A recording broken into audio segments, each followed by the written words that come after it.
سانس لینا مشکل ہے، لیکن کیا کہہ رہے؟ الاحد، احد احد، ایک ہی کو مانتا ہوں، کسی اور کو نہیں۔ تو آخر انسان سے نا لوگ عوام جو ہیں، جن کو ہم کہتے ہیں silent majority, silent majority silent ہوتی ہے لیکن اندھی بہری تو نہیں ہوتی۔ بھائی کیا ہوا؟ بلال نے کیا کچھ چوری کر لی اپنے آقا کی کسی مال کی، آقا کی بیٹی کی عزت میں کہیں ہاتھ ڈال دیا، کیا کیا ہے؟ کچھ نہیں بھائی، کچھ نہیں کیا، بس صرف یہ کہتا ہے کہ میں ایک اللہ کو مانتا ہوں اور محمد کو اس کا رسول مانتا ہوں، بس یہ ضرور ہے۔ آخر فطرت انسانی ہے نا، وہ لوگ جو سائلنٹ میجورٹی، ان میں ہمت نہیں ہے کہ وہ خود کھڑے ہو جائیں قریش کے خلاف، ہمت نہیں ہے، خود تو خاموش ہے لیکن اندر سے یہ دلوں کی ہمدردی کدھر جا رہی ہے؟ کیا ابو جہل کی طرف جائے گی؟ کیا امیہ ابن خلف کی طرف جائے گی جس نے کہ حضرت بلال کو اس طریقے سے ستایا؟ وہ اندر ہی اندر انقلاب آ رہا ہے، جو دلوں کو فتح کر لے وہی فاتح زمانہ۔ یہ بدر میں جو لوگ گئے ہیں، ہاں اپنے سرداروں کے حکم سے زیادہ تو تھا، لیکن اندر سے تو پہلے سے مفتوح تھے، وہ تو مفتوح ہو چکے تھے محمد کے ہاتھ میں صلی اللہ علیہ وسلم۔ انہیں پتا تھا ہمارا سردار ابو جہل، اس کا کردار کیا ہے اور ادھر حمزہ کا کردار کیا ہے، ادھر عقبہ بن معیط کا کردار کیا ہے، ادھر عثمان کا کردار کیا ہے، کیا وہ جانتے نہیں تھے؟ تو عوامی ہمدردیاں جو ہے اس پیسو ریزسٹنس کے نتیجے میں حاصل ہوتی ہے۔ البتہ اس تشدد کے دور میں ایک اجازت دے دی گئی ہجرت حبشہ کی، کہ اگر یہ ناقابل برداشت ہو رہا ہے ٹھیک ہے، تم یہ زمین چھوڑ کر، سرزمین چھوڑ کر کہیں چلے جاؤ۔ حضور نے فرمایا حبشہ کا ملک، بس یوں سمجھیے بحیرہ قلزم درمیان میں ہے، تو بہت جو ہے زیادہ عویز نہیں ہے، اس کو عبور کیجیے تو حبشہ۔ جو لوگ ہیں حضور نے فرمایا کہ وہاں ایک عیسائی بادشاہ ہے اور وہ انصاف پسند ہے، اس کے ہاں کسی پر ظلم نہیں ہوتا، تو چلے جاؤ۔ جن کو طبیعت برداشت نہیں کر پا رہی تو وہ ہجرت کر جائے، ہجرت۔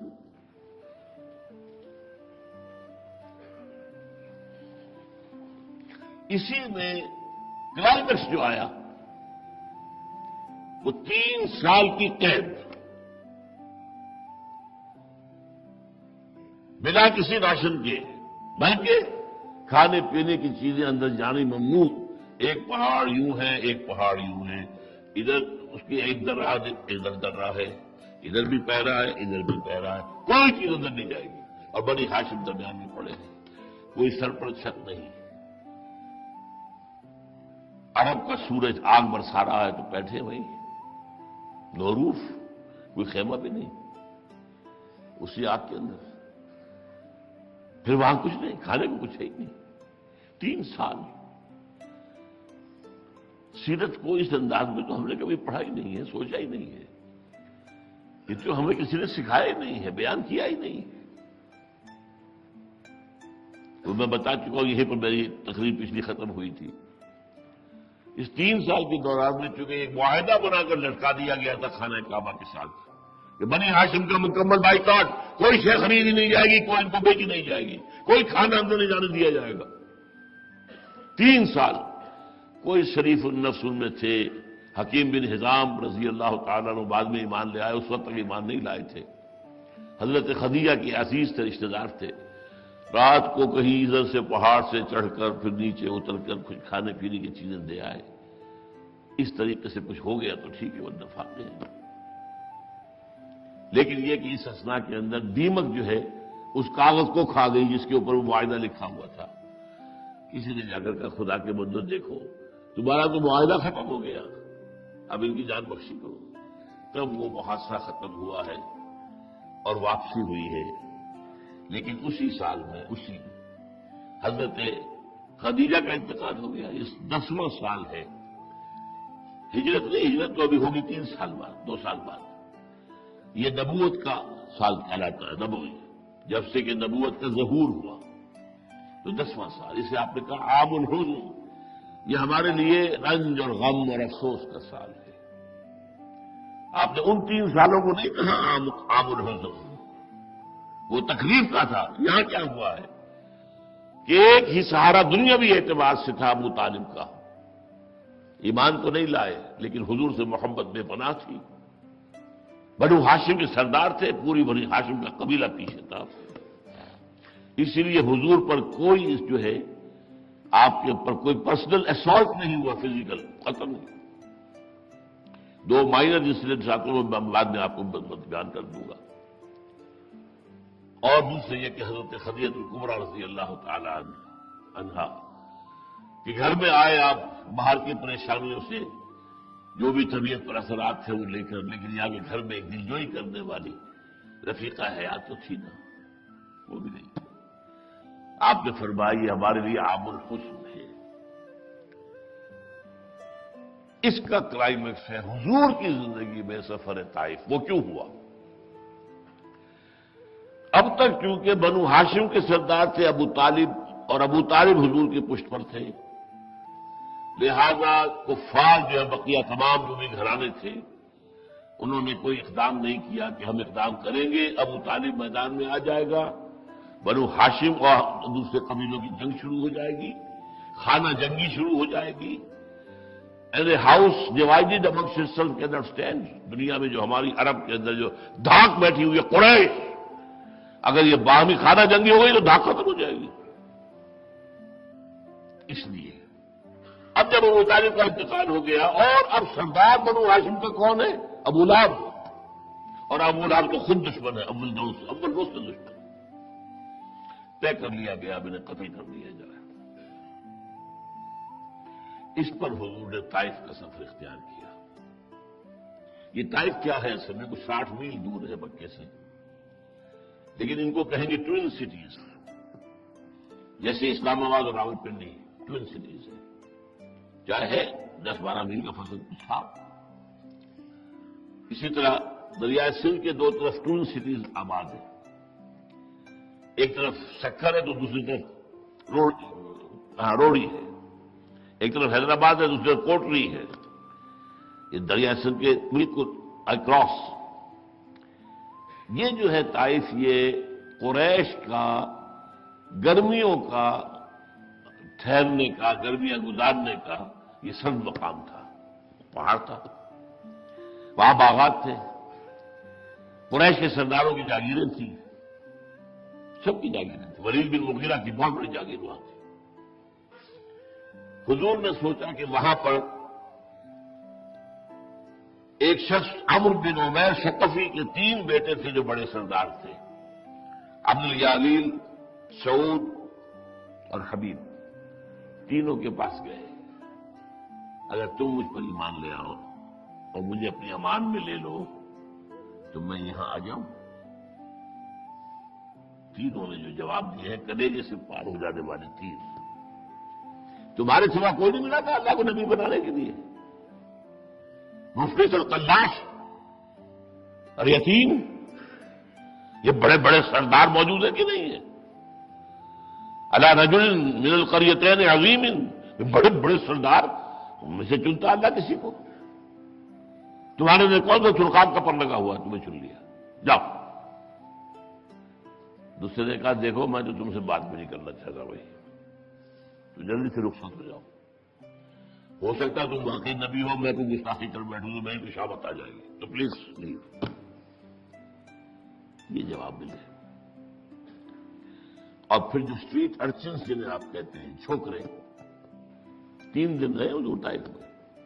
جب روانہ ہونے لگے ہیں تو کہا گیا ذرا ان کی خبر لو, یہ رسول صاحب جو آئے تھے نا, خبر لو ان کی ذرا. لہذا اب پتھراؤ کر رہے ہیں وہ بچے, لڑکے, اسٹریٹ ارچنس, تالیاں پیٹ رہے ہیں. جیسے آپ کی گلیوں میں کبھی کوئی مجذوب سا آدمی آ جائے تو چھوکرے جیسے ہوتے ہیں اس کے پیچھے ہنس بھی رہے, چھیڑ بھی رہے اور کوئی کنکریاں مار رہے ہیں. یہ نقشہ طائف کی گلیاں اور محبوب رب العالمین.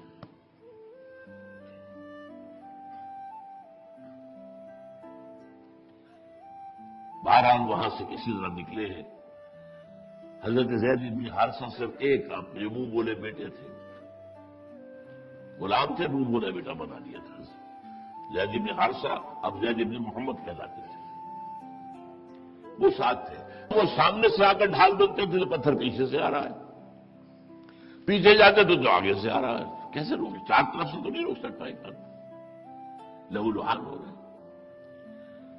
طائف کی مٹی میں جذب ہوا خون حضور کا، پھر وہاں سے کس طرح نکل کر تھوڑی دور باہر آ کر ایک باغ کے اندر آپ نے تھوڑی دیر رکے وہاں، اور یہ کن کا تھا؟ عتبہ ابن ربیعہ اور شیبہ ابن ربیعہ، یہ دونوں پھر بدر میں مارے گئے ہیں، ان کا باغ تھا۔ انہوں نے دیکھا ہو دور میں کوئی مفلوق الحال سا ہے آدمی، کوئی بڑا پریشان ہے، تو اپنے غلام سے کہا عداس سے کہ لے جاؤ کچھ کھجوریں، کچھ ایک بول جاؤ ان کو دے دو۔ وہ لے کر آیا ہے تو حضور نے کہا بسم اللہ۔ عداس نے کہا یہ کہاں سے سیکھا آپ نے بسم اللہ الرحمن الرحیم؟ کہاں سے سیکھا ہے؟ یہ تو ہمارے نبی کا، یہ تو ان کی تعلیم ہے۔ فرمایا میں اللہ کا نبی ہوں، ایک ہی منبع ہے ہمارے علم کا۔ اس نے ہاتھ پاؤں چومے، تھا غلام، باقی بات واپس گیا ہے تو ان کا بھائی معلوم ہوتا اس نے تیرا دین خراب کر دیا اس نے۔ بہرحال وہاں حضور کی زبان سے پھر وہ جس کو میں چیخ کا لفظ کہہ رہا ہوں، حتی یقول الرسول والذین معہ متی نصر اللہ، یہ طائف کی دعا، اللہم الیک اشکو ضعف قوتی وقلت حیلتی وہوانی علی الناس، اے اللہ تیری جناب میں فریاد لے کر آیا ہوں اپنی قوت کی کمی کا، اپنے وسائل کی کمزوری کا، اور لوگوں میں جو رسوائی ہو رہی ہے۔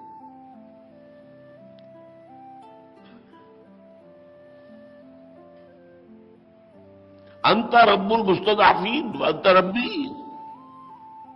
اے اللہ تو تمام کمزوروں کا رب ہے، میرا بھی رب ہے۔ الی من تکلنی، مجھے کس کے حوالے کر رہا ہے؟ الی بعید یتجہمنی، وہ جو دور کے لوگ ہیں جن کی کوئی رشتہ داری نہیں مجھ سے، انہیں اجازت دے دی ہے مجھ پر ہجوم کرے، مجھ پر حملے کرے۔ ام الی عدو من لگتا امری، یا کہ میرے دشمن کے حوالے کر دیا میرے معاملے کو۔ دیکھ رہے ہیں انداز، لیکن پھر ابدیت غالب آتی ہے۔ اعوذ بنور وجهک الذی اشرقت له الظلمات وصلح علیہ امر الدنیا والآخرہ، میں تیرے چہرے اندر کی روشنی اور ضیاء اور نور کے اندر پناہ مانگتا ہوں، جس سے تمام دنیا کی سختیاں آسان ہو۔ ان لم یکن علیہ غضبک فلا ابا، اے اللہ اگر تو ناراض نہیں ہے تو مجھے کوئی پرواہ نہیں، سر تسلیم خم ہے جو مزاج یار میں آئے، مجھے اندیشہ یہ ہے کہ کہیں تو ناراض تو نہیں ہو گیا۔ یہ ہے حضور کی وہ کلائمیکس جس کے بعد سے حضور کو اسپیشل پروٹیکشن ذاتی طور پر اللہ کی طرف سے حاصل ہو گئی۔ میں نے کہا تھا ایک انتہا پر آنے کے بعد، اس سے پہلے ابھی حضور کو کوئی پروٹیکشن نہیں تھی۔ میں دو واقعات آپ کو بتا دیتا ہوں، مکے میں بھی کوئی بڑا اسالٹ نہیں ہے، لیکن یہ کہ دی ہے تکلیف حضور کو بھی فزیکل۔ ایک مرتبہ حضور سید حرم میں نماز پڑھ رہے ہیں، ابو جہل ایک رسی کو لے کر ایک چادر کو بٹ لے کر آتا ہے، گلے کے اندر رسی کے طور پر ڈال کر کھینچتا ہے کہ آنکھیں ابل گئی۔ ہوا ہے، کسی اللہ نے روکا نہیں۔ ہمارے رسول کو استقامت اور صبر اور مثابرت کو لے لو، امتحان جتنا تمہیں لینا ہے دیکھ لو، کہیں کوئی ذوف تو نہیں ان میں۔ ایک اور موقع پر آپ سجدے میں تھے، عقبہ ابن ابی معیط جو ابو جہل کا یوں سمجھیے کہ بالکل اس کا ساتھی، وہ آیا، اس ابو جہل نے کہا کہ ہے کوئی شخص فلاں محلے میں اونٹ ذبح ہوا تھا، اس کی اوجڑی لا کر ان کی گردن پر رکھ دے جب یہ سجدے میں جائے۔ آپ سجدے میں گئے، اوجڑی، اونٹ کی اوجڑی، یہ کوئی بکری کی اوجڑی نہیں ہے، وزن آپ سر نہیں اٹھا سکتے۔ وہ تو گھر میں اطلاع ہوئی، حضرت فاطمہ دوڑی ہوئی آئی ہے، بچی روتی ہوئی، انہوں نے ہٹا تو ہوا ہے۔ طائف سے پہلے یہ کچھ بھی ہوا ہے ان لوگوں کے ساتھ۔ ہاں قتل نہیں کر سکتے تھے وہ، اس پر یہ ہے کہ یقیناً پھر بنی ہاشم کے ساتھ جنگ شروع ہو جاتی۔ اب جو ہوا ٹرننگ پوائنٹ کیا ہے؟ وہی طائف میں حضرت جبرائیل نظر آتے ہیں، فرماتے ہیں اے اللہ کے رسول، یہ جو یہاں کے پہاڑوں کو فرشتہ مامور ہے، اللہ نے اسے بھیجا ہے آپ کی خدمت میں کہ اگر آپ کہیں تو جن دو پہاڑوں کے درمیان یہ وادی ہے نا طائف کا شہر، اسے ٹکرا دو اور ان کا قیمہ بنا دے، پیس دے۔ فرمایا نہیں، کیا عجب کہ اللہ تعالیٰ ان کی آئندہ نسلوں میں ایمان والے اور اسلام والے پیدا کرتے ہیں، بد دعا نہیں کی۔ واپس آئے ہیں، نخلا میں ٹھہرے ہیں، یہ درمیان میں ہے مکے اور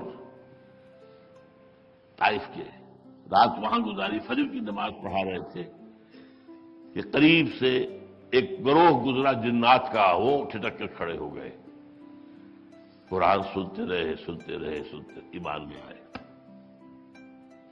ایک دفعہ قرآن سن کر داعی بن گئے، فوراً گئے اپنے جنات کے ہاں، یا قومنا اجیبوا داعی اللہ، ہے قوم کے لوگوں ہمارے، اس اللہ کی طرف پکارنے والے کی بات کو مانو، سنو، لبیک کہو۔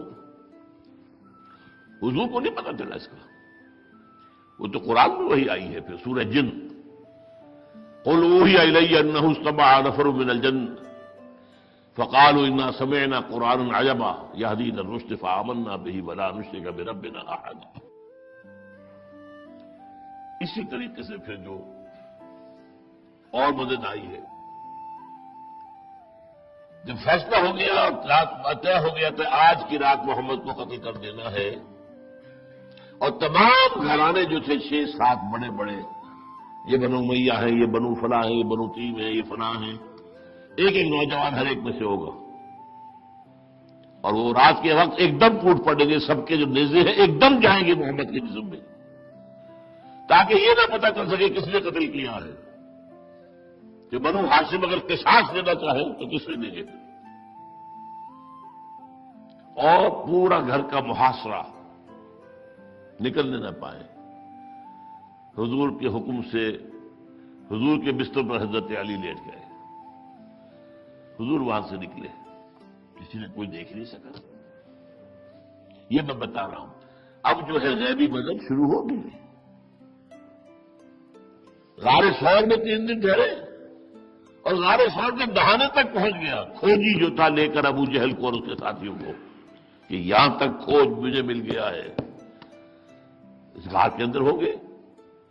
تمہارا دماغ خراب ہوا ہے، غار کے اوپر جو ہے دہانے پر تو جالا بنا ہوا مکڑی کا، کوئی اندر جاتا تو جالا رہتا یہاں، اور یہاں تو کبوتری نے انڈے دے رکھے، وہ اندر جاتا تو کیا یہاں کبوتری کے انڈے سالم ہوتے، اور وہاں تھے حضور اور حضرت ابوبکر، اور حضرت ابوبکر کہہ رہے تھے یا رسول اللہ، اگر ان میں سے کسی نے اپنے قدموں کی طرف بھی نگاہ ڈال دی تو ہم نظر آ جائیں گے۔ آپ فرما رہے ہیں لا تحزن ان اللہ معنا، گھبراؤ نہیں، اللہ ہمارے ساتھ۔ ثانی اثنین اذ ہما فی الغار، 2 میں کا دوسرا، 2 ہی تھے نا، 2 میں کا دوسرا، جبکہ وہ دونوں غار میں تھے۔ پھر وہاں سے نکل کر گئے ہیں، اعلان تھا 100 اونٹ ملیں گے جو شخص محمد کو زندہ یا مردہ لے آئے، لاش لا کے پیش کر دے 100 اونٹ، سر لے آئے 100 اونٹ، زندہ پکڑ کر لے آئے تو پھر تو کیا ہی کرے۔ 3 دفعہ وہ بالکل سراقہ ابن مالک حضور کے قریب پہنچ گیا ہے، لیکن اس کے گھوڑے کے اگلے دونوں پاؤں دھس گئے زمین کے ریت کے اندر۔ پھر دیکھ دفعہ اٹھا، پھر ہوا 3 دفعہ، پھر وہ اتر کر آیا، اس نے معافی مانگی، اور حضور نے فرمایا سراقہ، میں تو تمہارے ہاتھ میں کسرا کے کنگن دیکھ رہا ہوں، اور پھر بعد میں حضرت عمر کے زمانے میں جب ایران فتح ہوا ہے اور مدائن کا اتنا بڑا خزانہ مسلمانوں کے ہاتھ میں آیا ہے، وہاں کسریٰ کے کنگن بھی تھے، تو پھر وہاں پر حضرت یہ ایمان آ چکے تھے، سراقہ ابن مالک کو بلایا گیا اور کہنا گیا دیکھو حضور کی وہ پیشین گوئی پوری ہوئی ہے۔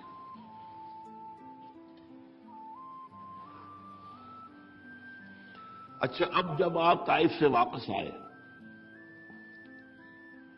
تو مکے میں کیسے جائیں؟ مکے میں تو قتل کا فیصلہ ہو چکا ہے، کہاں جائیں؟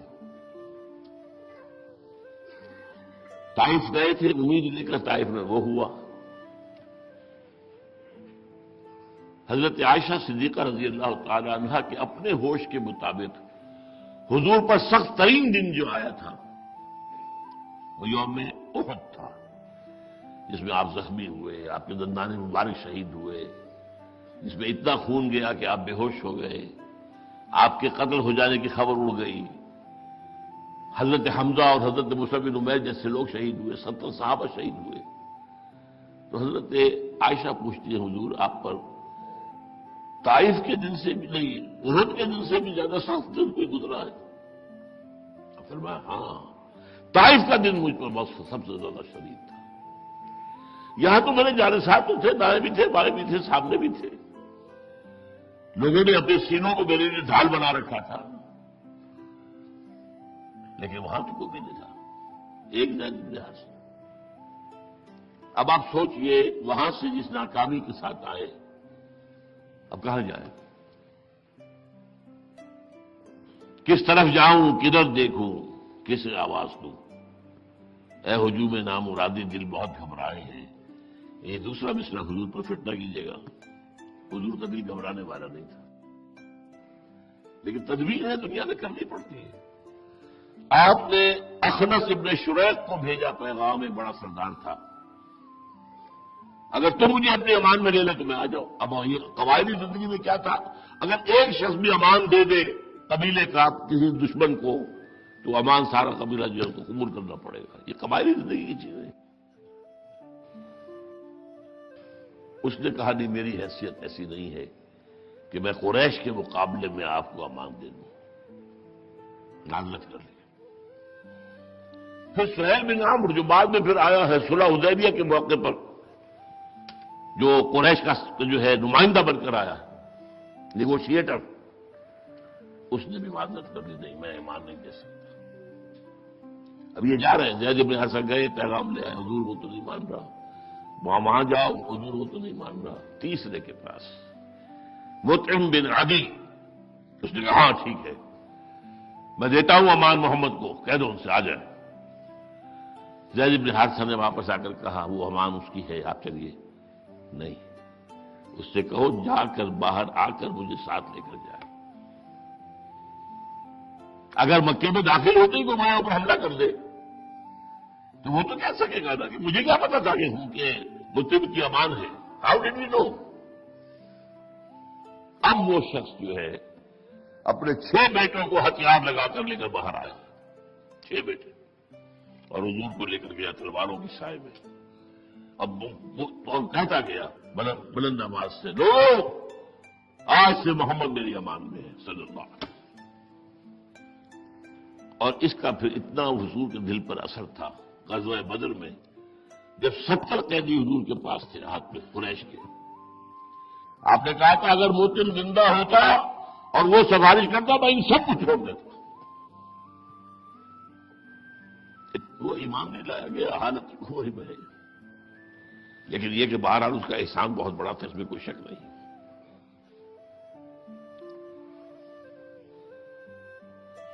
اچھا، یہ جو دور تھا جب سے حضور کو پروٹیکشن حاصل ہو گئی تھی، اس کا بھی ایک واقعہ ہے کہ اس دوران میں ابو جہل ایک مرتبہ اپنے حواریین کو لے کر بیٹھا ہوا تھا، حضور آئے، آپ نے شہر کعبہ میں نماز پڑھنی شروع کی۔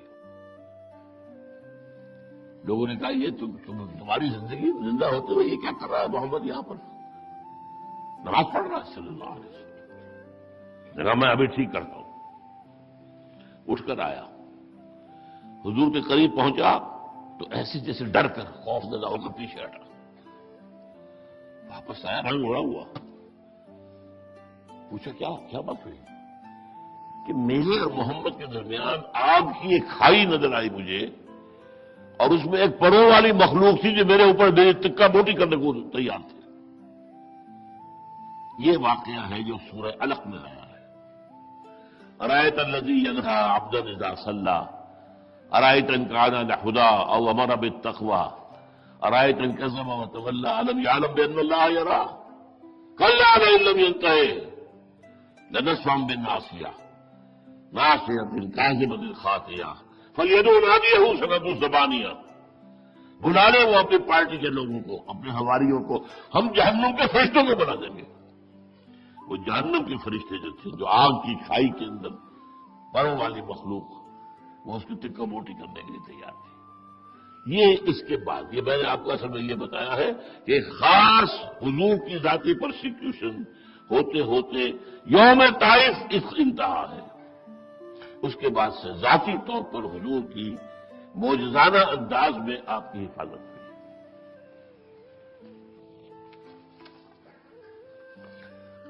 اب اسی کا ایک اثر کیا ہے؟ اسی سن میں حج کا موقع آیا، سن 10 میں۔ اب حضور مطعم بن عدی کی امان میں تھے، آپ تبلیغ کرتے تھے آزادہ میں، حج کے موقع پر آپ لوگ ٹھہرے ہوئے ہیں، آپ تبلیغ کرتے پھر رہے تھے۔ ایک گھاٹی چھوٹی سی میں دیکھا، تنگ سی گھاٹی میں 7 آدمی ہیں، حاجی، خلج کے حاجی تھے وہ، خلج مدینے سے آئے ہوئے۔ حضور نے ان کے سامنے اپنی دعوت پیش کی، انہوں نے کننچیوں سے ایک دوسرے کو دیکھا، شاید یہ وہی نبی ہے جس کا ڈرامہ ہمیں یہود دیا کرتے ہیں، تو تم جلدی کرو ایمان لے آؤ، اس سے پہلے کہ یہودی ایمان لے آئے تو۔ یہ نصرت کا ظہور اول ہے، 7 خزرج کے لوگ ایمان لائے حضور کی دعوت پر سن 10 کے حج میں۔ اب میں یہاں تھوڑا سا آپ کو یثرب کا بیک گراؤنڈ بتا دوں، یثرب کس شے کا نام؟ یثرب اصلاً آباد کیا تھا یہودیوں نے۔ یہ جو last tribes of the house of Israel کہلاتے ہیں، بنی اسرائیل کے کھوئے ہوئے قبیلے، ان میں سے یہ 3 قبیلے یا ایک قبیلے کے 3 گھرانے، بنو قینقاع، بنو نذیر اور بنو قریظہ، یہ یہاں آباد ہو گئے۔ اور ایک خیال یہی ہے کہ ان کے پاس بھی کہیں یہ پیشن گوئی تھی کہ کھجوروں کی سرزمین میں آخری نبی کا ظہور ہونے والا ہے، وہ یہاں آ کر آباد ہو۔ اس کے بعد جب سد معارب ٹوٹا ہے، یمن کا بند تھا، ڈیم وہ ٹوٹا ہے، تباہی آئی ہے یمن میں، اور وہاں سے قبائل نکلے، کچھ قبیلے عراق میں جا کے آباد ہو گئے، کچھ قبیلے، 2 قبیلے وہاں کے یہ اوس اور خزرج تھے جو آ کر مدینے میں ان یہودیوں کی اجازت لے کر آباد ہوئے۔ تو 5 قبیلوں کا شہر تھا یہ، 2 عرب، اوس اور خزرج، 3 یہودی۔ اچھا، قبائل کے اندر لڑائیاں ہوتی ہیں، جھگڑے ہوتے ہیں، اوس اور خزرج کے اندر جنگیں رہتی تھی، ایک 100 سالہ جنگ کہلاتی ہے، نسل بعد نسل چلتی ہے، جیسے ہمارے ہاں قتل، جوابی قتل، پھر جوابی قتل چلتے رہتے خاندانوں کے اندر۔ ادھر یہ کہ یہودی بھی ان کے حلیف بن گئے، کوئی اس کا بن گیا، کوئی اس کا بن گیا۔ جب کبھی یہ جنگ ہوتی تھی، یہودی مار کھاتا تھا، یہ بنیے ٹائپ لوگ تھے، جیسے ہمارے ہاں جو کوئی بنیا جا کر کسی گاؤں کے اندر وہ پوٹلی کو ایک لے کر جا کر بیٹھ کے چھوٹی سی کوئی دکان کھولی، کچھ مہینے کے بعد اس کا محل بنا ہوتا تھا، اور باقی لوگوں کی زمینیں اس کے بعد رہن ہوتی تھی، لیکن اگر کوئی جھگڑا ہو جاتا تھا وہ مار کھاتا تھا، وہ جو اس سے لڑنے کے قابل تو نہیں تھا۔ یہی معاملہ ان کا تھا۔ یہودیوں کو جب مار پڑتی تھی وہ کہتے تھے دیکھو آخری نبی کے ظہور کا وقت قریب ہے، جب وہ آئے گا ہم اس کے ساتھ ہو کر تم سے جنگ کریں گے، تم ہمیں کبھی بھی شکست نہیں دے سکو گے۔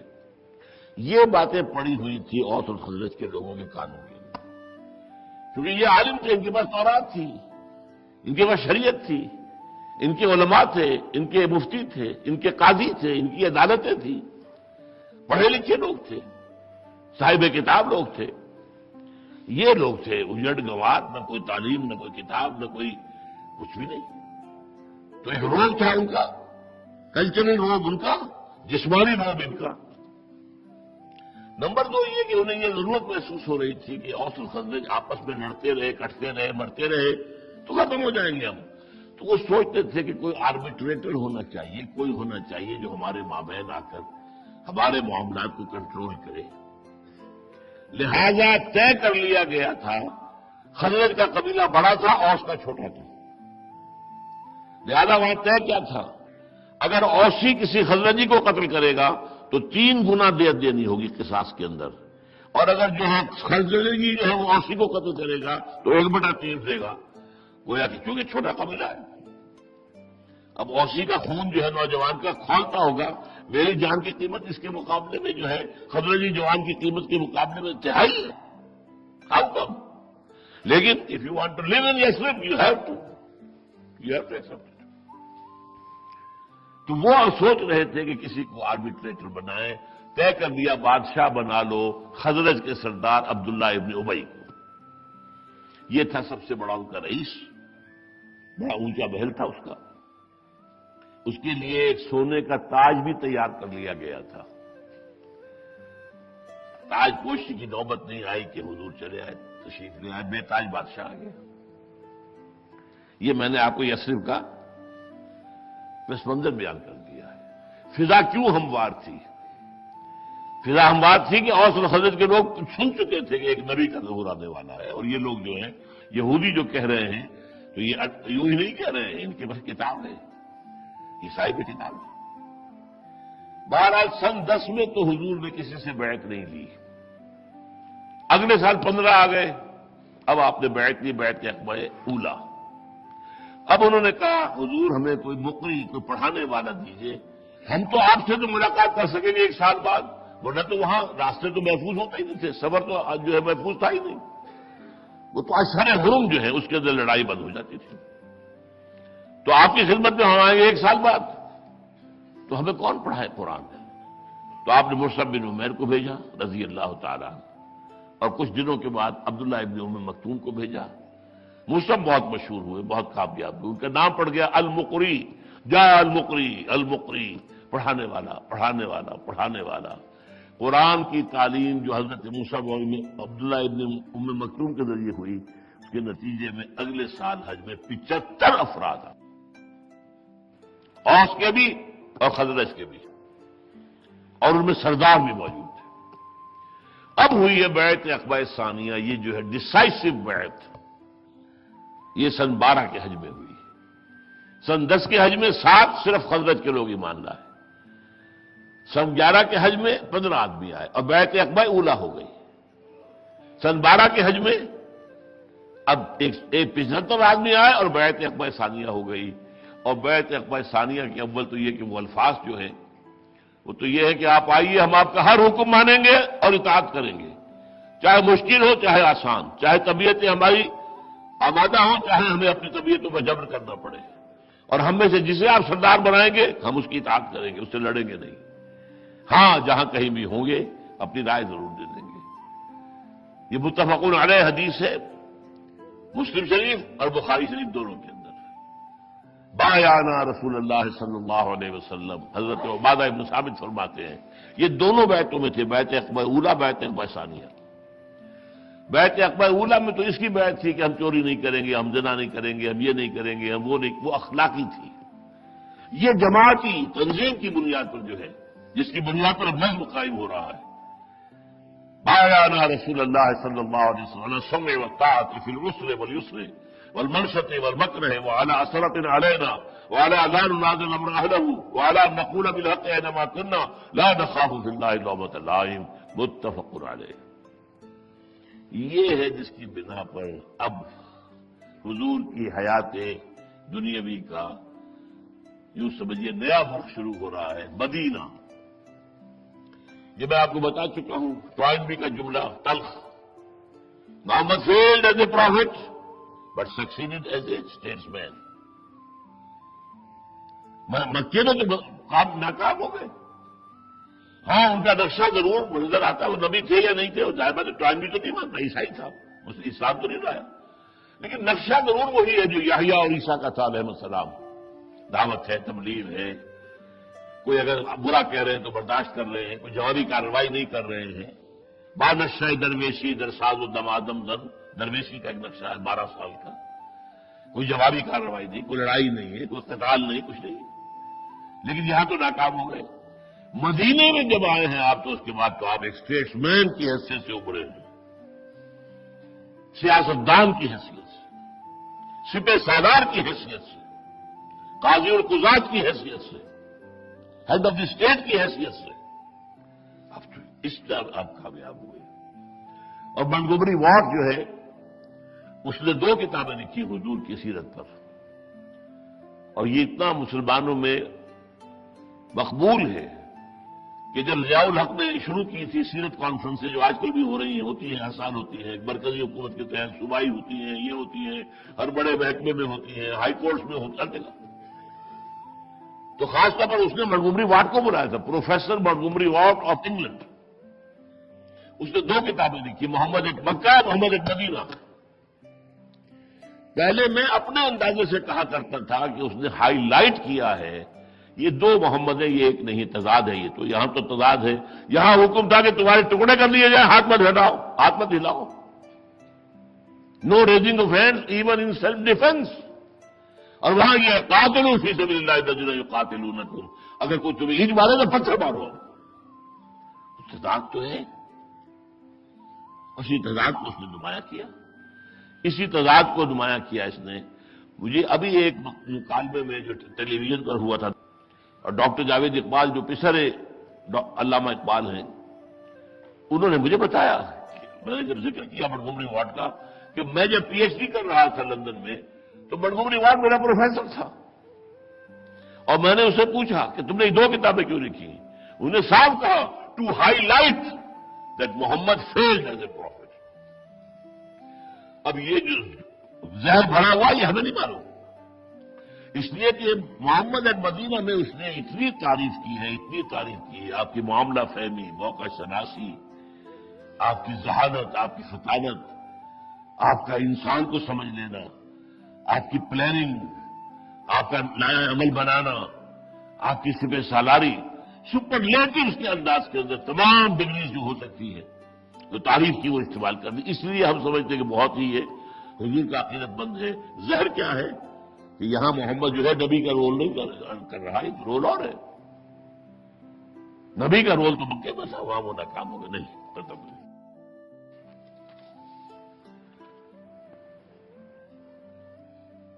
اچھا، میں مدینے میں جب آپ پہنچے ہیں تو آپ نے 6 مہینے لیے ہیں صرف، جن میں آپ امن میں رہے، اور 6 مہینوں میں 3 بڑے بڑے کام کیے. مسجد نبوی تعمیر ہو گئی، نمبر 1، ایک مرکز بن گیا. یہی گورنمنٹ ہاؤس تھا، یہی پارلیمنٹ تھا، یہی خانقاہ تھی محمد کی، یہی عبادت گاہ تھی، یہی دارالمشورہ تھا، یہی دار التعلیم تھا، مرکز. نمبر 2، یہ اب ادھر سے مہاجر آ رہے ہیں، مدینے کے مسلمان انصار کہلاتے ہیں. قبائلی اختلاف ہے، وہ قریش، یہ اوس الخزرج کی. روایات کا اختلاف ہے، مزاجوں کا اختلاف ہے.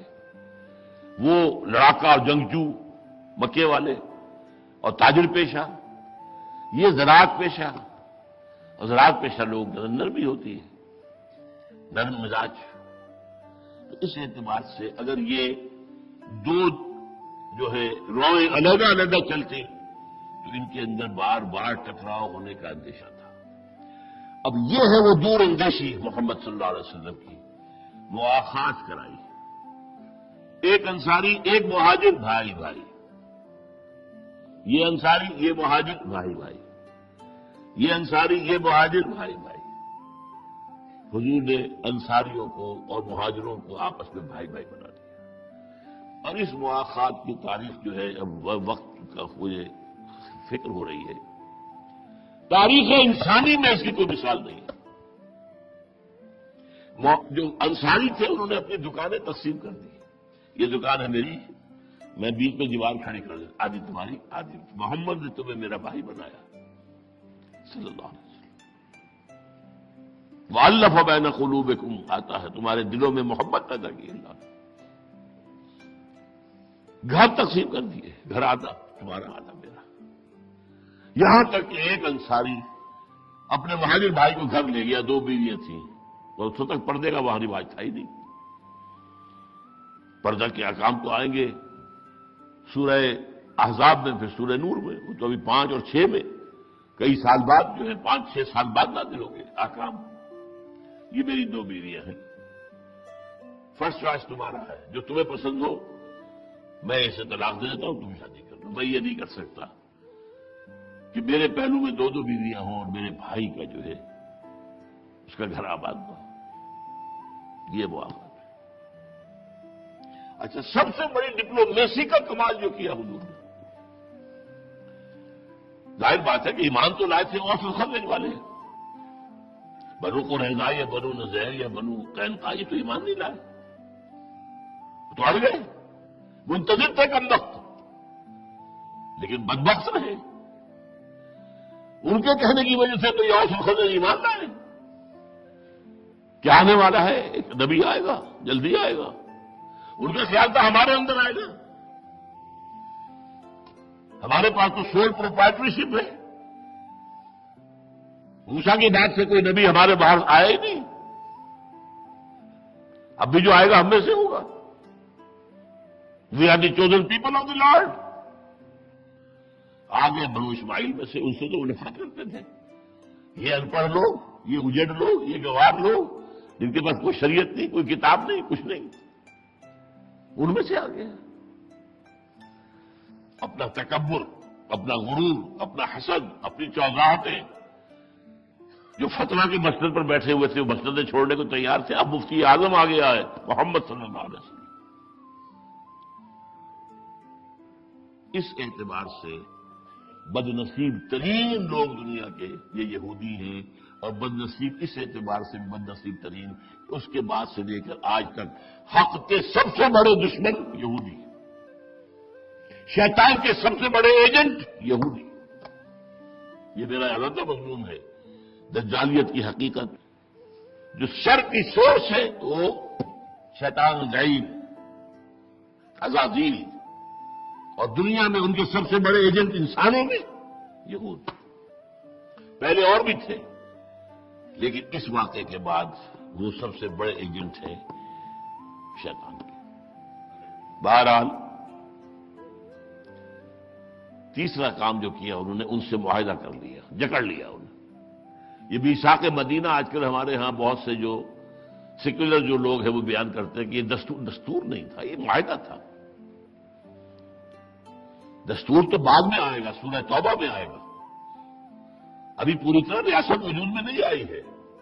جو آج کا کانسیپٹ ہے ریاست کا، حکومت قائم ہو گئی ہے، حضور بے تاج بادشاہ کی حیثیت سے آئے ہیں۔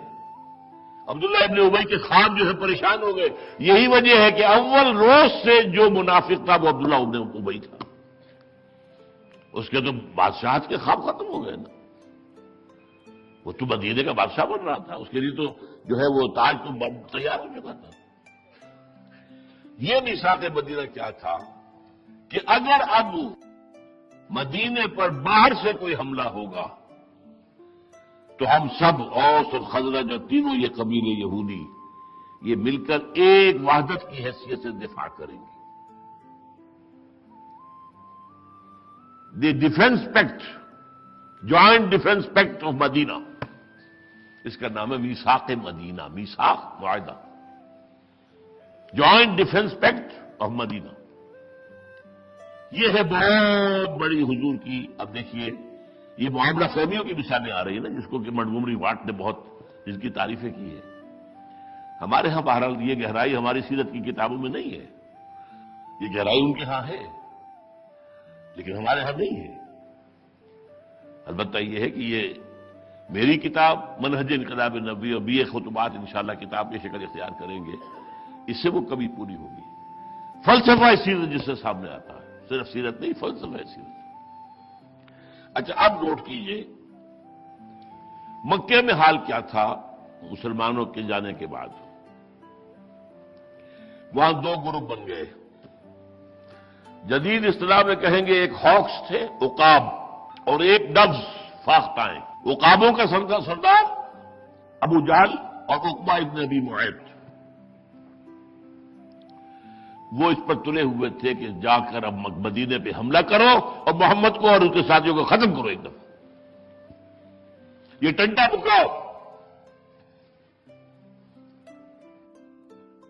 دوسری طرف ڈبز میں عتبہ ابن ربیعہ ایک شخص تھا، یہ وہی ہے جس نے اور اس کے بھائی نے طائف میں کچھ انگور اور کچھ کھجوریں جو ہیں حضور کو پہنچائی تھی۔ عتبہ ایک نیک سرشت انسان تھا، اگرچہ ایک غیرت ہوتی ہے عرب کی وہ اس میں بھی تھی، لیکن ایک سینئر اسٹیٹس مین کی حیثیت رکھتا تھا۔ اور 10 میں نمبر 2 پر سے حکیم بن حزام، میں پہلے ذکر کر چکا ہوں، جو حضرت خدیجہ کے رشتے دار بھی تھے، ایمان تو نہیں لائے تھے لیکن شیب بنی ہاشم میں بھی کبھی کبھی جا کر پہاڑ سے اتر کر کچھ کھانے پینے کو دے آتے تھے۔ ان کا کہنا یہ تھا کہ دیکھو محمد یہاں سے چلے گئے، اب میں ان کی زبان استعمال کروں گا ٹو کوٹ دم، یہ بلا تمہارے سر سے ٹل گئی، اور محمد نچلا بیٹھنے والا آدمی نہیں ہے، وہ وہاں جا کر یہی کام کرے گا، ٹھیک، وہاں مخالفت ہوگی، اب اس کی جنگ ہوگی بقیہ عرب سے، ہماری ان فائٹنگ تو نہیں رہی نا، یہاں ہوتی تو ہم اب جو ہے قریش آپس میں ایک دوسرے کے مدد مقابل ہوتے، وہاں ہوئی بقیہ عرب قبیلوں کے ساتھ اگر محمد کی لڑائی ہوتی ہے صلی اللہ علیہ وسلم، تو اگر محمد جیت جائے، اب ذرا غور کیجئے کس قدر دور رس بات کی ہے، محمد جیت جائے تو ہمارا کیا نقصان ہے، ہمارا کرشی بھائی ہے نا، ہماری حکومت قائم ہو جائے گی پورے عرب پر، اس فرام اس، اور اگر عرب ختم کرنے محمد کو تو جو تم چاہتے ہو وہ ہو جائے گا، اور تمہیں اپنی تلواریں اپنے بھائیوں کے خون میں رنگین نہیں کرنی پڑیں گی۔ آخر سوچو، ابو بکر کون ہے، ہمارا بھائی نہیں ہے؟ حمزہ کون ہے، ہمارا بھائی نہیں ہے؟ عمر کون ہے، ہمارا بھائی نہیں ہے؟ عثمان کون ہے، ہمارا بھائی نہیں ہے؟ علی کون ہے، ہمارا بھائی نہیں ہے؟ سب ہمارے بھائی، ہم اپنی تلواروں سے اپنے بھائیوں کے سر کاٹیں، اب وہ عرب سے جب لڑیں گے، یا عرب جیتے یا حضور جیتے، محمد جیتے صلی اللہ علیہ وسلم، اگر یہ جو محمد کو ختم کرنے کا جو تم چاہتے ہو گیا، اور تمہاری اپنی تلواریں تمہارے کسی بھائی کے خون سے نہیں رنگی گئی، اور اگر محمد غالب آ جائے عرب پر صلی اللہ علیہ وسلم، تو ہماری حکومت قائم ہو جائے گی پورے عرب پر۔ ابھی تو ہماری حکومت صرف مکے پر ہے نا،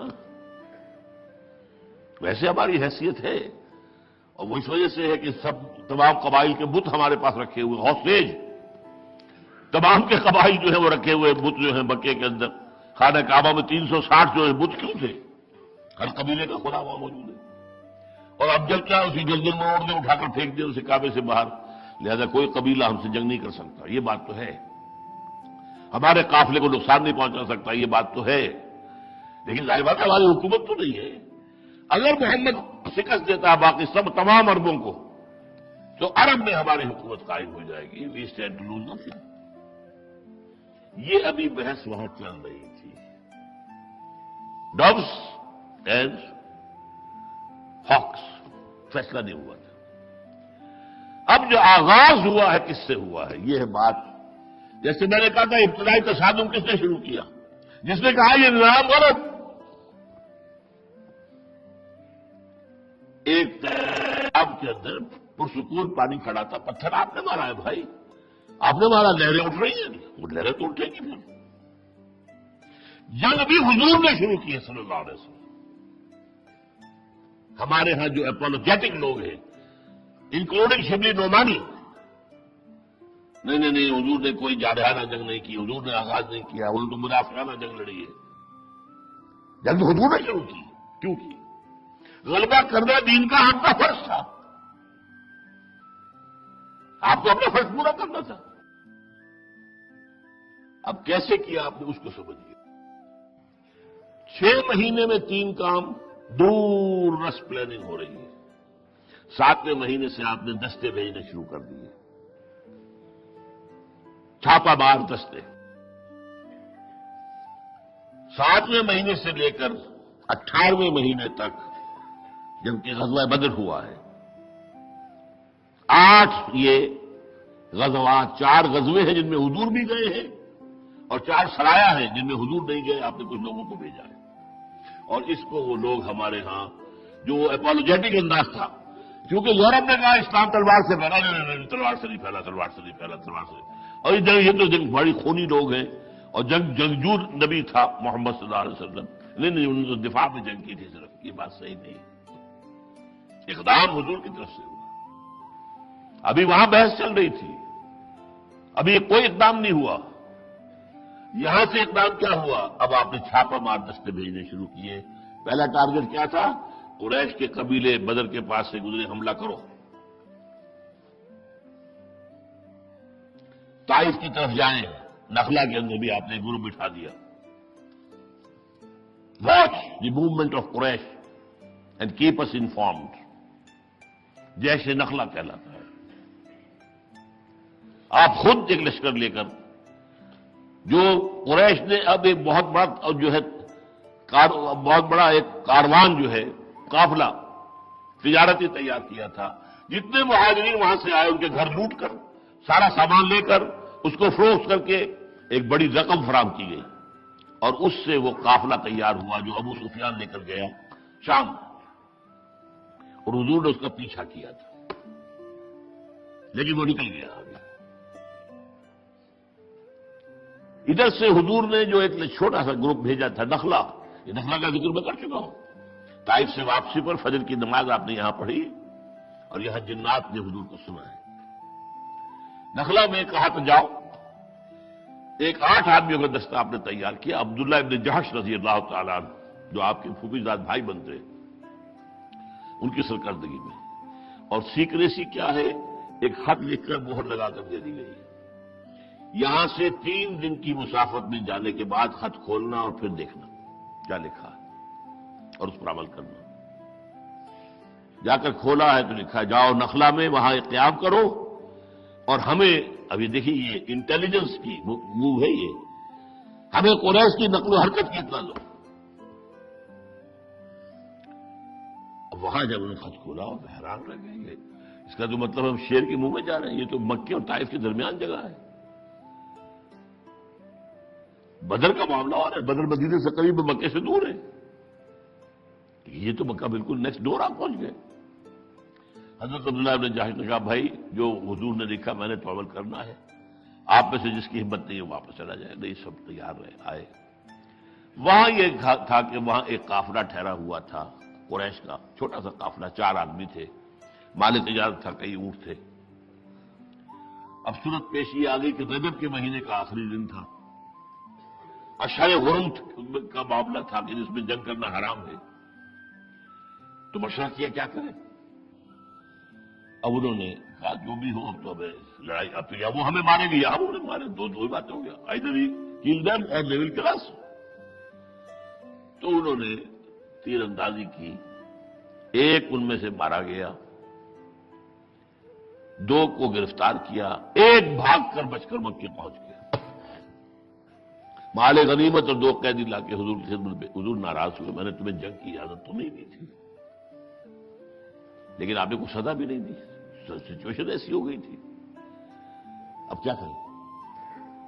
لیکن اب دیکھیے مکے میں چیختا ہوا گیا یہ شخص،